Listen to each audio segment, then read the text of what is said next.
Healing in a Dream, a life-changing encounter. Several years ago, before I had entered the spiritual path, I was involved in an accident that resulted in a fire and severe burns.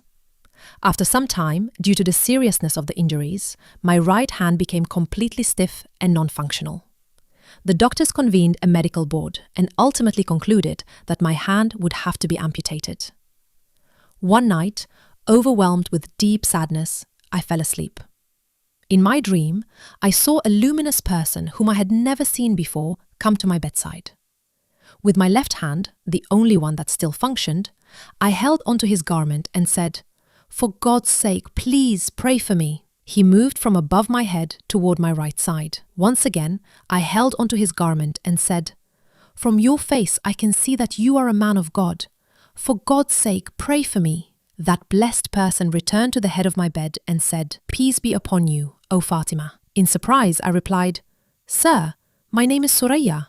He said again, "Peace be upon the servant of God, O Fatima. Do not worry. I have been sent by God to bring you healing."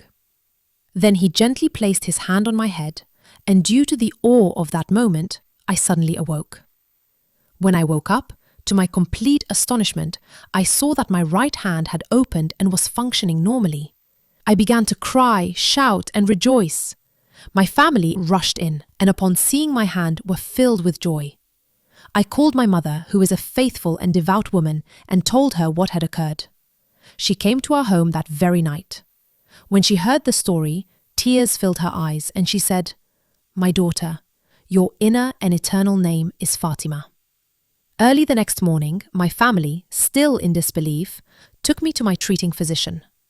The doctor examined my hand carefully and in astonishment. Then he kissed my hand and said, "This hand has been healed by God and is blessed."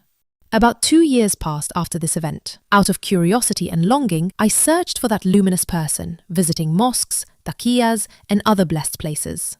One day, in the Grand Mosque of the city, I found a group of people reciting the Quran. I sat with them for a while and listened to their recitation. After they finished, I approached them and spoke with them.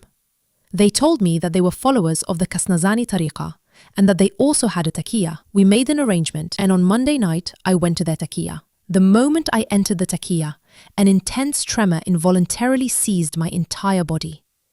As I entered the main hall, I saw a large photograph of that same luminous person. After asking those present, I realized that the one who had healed my hand was the spiritual master of the tariqa, Hazrat Sultan Muhammad al-Muhammad Kasnazan. May God sanctify his secret.